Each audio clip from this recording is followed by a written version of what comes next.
Hello guys. आज की कहानी सीख जो जीवन बदल दे। एक राजा था जिसका नाम रामधन था। उसके जीवन में सभी सुख थे। राज्य का कामकाज भी ऐशो आराम से चल रहे था। राजा के नैतिक गुणों के कारण प्रजा भी बहुत प्रसन्न थी। और जिस राज्य में प्रजा खुश रहती है वहाँ की आर्थिक व्यवस्था भी दुरुस्त होती है। इस प्रकार हर क्षेत्र में राज्य का प्रभाव अच्छा था। इतने सुखों के बाद भी राजा दुखी था क्योंकि उसकी कोई संतान नहीं थी। यह गम राजा को अंदर ही अंदर सताता रहता था। प्रजा को भी इस बात का बहुत दुख था। वर्षों के बाद राजा की यह मुराद पूरी हुई और उसने एक पुत्र की प्राप्ति हुई। पूरे नगर में कई दिनों तक जश्न मना। नागरिकों को राजमहल में दावत दी गई। राजा की इस खुशी में प्रजा भी झूम रही थी। समय बीतता जा रहा था। राजकुमार का नाम नंदसिंह रखा गया था।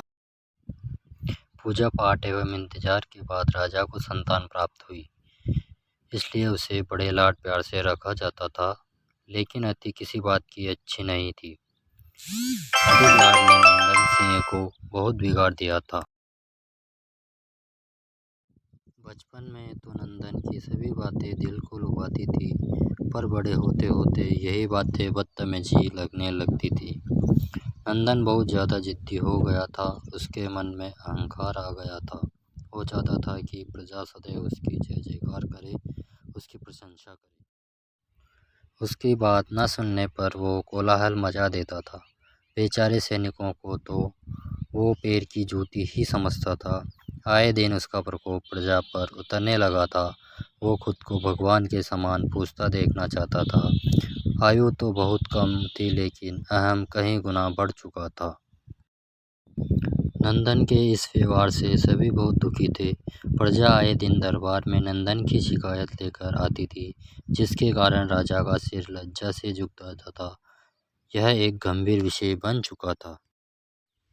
एक दिन राजा ने सभी खास दरबारियों एवं मंत्रियों की सभा बुलवाई और उनसे अपने दिल की बात कही कि वे राजकुमार के इस व्यवहार से अत्यंत दुखी हैं।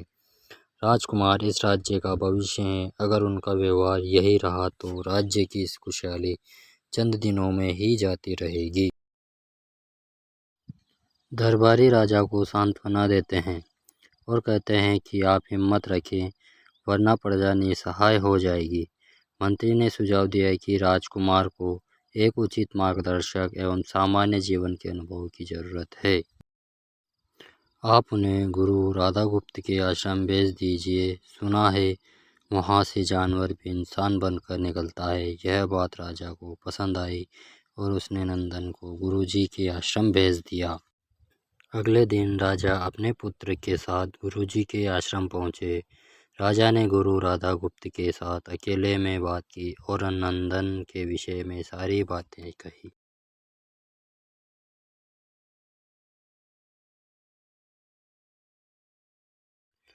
गुरुजी ने राजा को आश्वस्त किया कि वे जब अपने पुत्र से मिलेंगे तब उन्हें गर्व महसूस होगा। गुरुजी के ऐसे शब्द सुनकर राजा को शांति महसूस हुई और वे सहर्ष अपने पुत्र को आश्रम में छोड़कर राजमहल लौट गए। अगले दिन सुबह गुरु के खास चेले द्वारा नंदन को भिक्षा मांगकर खाने को कहा गया, जिसे सुनकर नंदन ने साफ इनकार कर दिया। चेले ने उसे कह दिया कि अगर पेट भरना है तो भिक्षा मांगनी होगी और भिक्षा का समय शाम तक ही है, अन्यथा भूखा रहना पड़ेगा। नंदन ने अपनी अकड़ में चेले की बात नहीं मानी और शाम होते होते उसे भूख लगने लगी, लेकिन उसे खाने को नहीं मिला। दूसरे दिन उसने भिक्षा मांगना शुरू किया। शुरुआत में उसके बोल के कारण उसे कोई भिक्षा नहीं देता था, लेकिन गुरुकुल में सभी के साथ बैठने पर उसे आधा पेट भोजन मिल जाता था।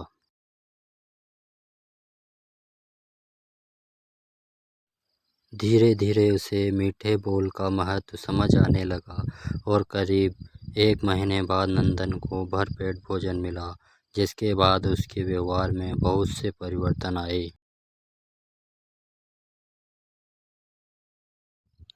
इसी तरह गुरुकुल के सभी नियमों ने राजकुमार में बहुत से परिवर्तन किए, जिसे राधा गुप्त जी भी समझ रहे थे। एक दिन राधा गुप्त जी ने नंदन को अपने साथ सुबह सवेरे सैर पर चलने को कहा। दोनों सैर पर निकल गए। रास्ते भर बहुत बातें की। गुरुजी ने नंदन से कहा कि तुम बहुत बुद्धिमान हो और तुम में बहुत अधिक ऊर्जा है, जिसका तुम्हें सही दिशा में उपयोग करना आना चाहिए। चलते चलते एक सुंदर बाग में पहुंच गए, जहां बहुत सुंदर सुंदर फूल थे, जिसने बाग में सुगंधित हो रहा था। गुरुजी ने नंदन को बाग से पूजा के लिए गुलाब तोड़कर लाने को कहा।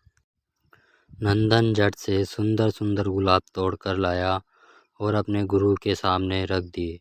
अब गुरुजी ने उसे नीम के पत्ते तोड़कर लाने को कहा। नंदन वो भी ले आया। अब गुरुजी ने उसे एक गुलाब सूंघने दिया और कहा, बताओ कैसा लगता है।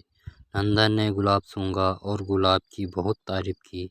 फिर गुरुजी उसे नीम के पत्ते चखकर उसके बारे में कहने को कहा। जैसे ही नंदन ने नीम के पत्ते खाए, उसका मुंह कड़वा हो गया और उसने उसकी बहुत निंदा की और जतर-कतर पीने का पानी ढूंढने लगा। नंदन की यह दशा देख गुरुजी मुस्कुरा रहे थे। पानी पीने के बाद नंदन को राहत मिली। फिर उसने गुरुजी से हंसने का कारण पूछा। तब गुरु ने उसे से कहा कि जब तुमने गुलाब का फूल सूंघा तो तुम्हें उसकी खुशबू बहुत अच्छी लगी और तुमने उसकी तारीफ की, लेकिन जब तुमने नीम की पत्तियां खाई तो तुम्हें वो कड़वी लगी और तुमने उसे थूक दिया और उसकी निंदा भी की। गुरुजी ने नंदन को समझाया, जिस प्रकार तुम्हें जो अच्छा लगता है तुम उसकी तारीफ करते हो, उसी प्रकार प्रजा भी जिसमें गुण होते हैं उसकी प्रशंसा करती है। अगर तुम उनके साथ दुर्व्यवहार करोगे और उनसे प्रशंसा की उम्मीद करोगे तो वे यह कभी दिल से नहीं कर पाएंगे। इस प्रकार जहाँ गुण होते हैं वहाँ प्रशंसा होती है। नंदन को सभी बातें विस्तार से समझ आ जाती है और वो अपने महल लौट जाता है। नंदन में बहुत परिवर्तन आता है और वो बाद में एक सफल राजा बनता है।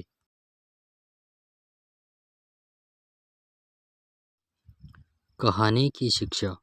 गुरु की सीख ने नंदन का जीवन ही बदल दिया। वो एक क्रूर राजकुमार से एक न्यायप्रिय दयालु राजा बन गया। इस कहानी से हमें यही शिक्षा मिलती है कि हम में गुण होंगे तो लोग हमें हमेशा पसंद करेंगे, लेकिन अगर हम अवगुणी हैं तो हमें प्रशंसा कभी नहीं मिल सकती।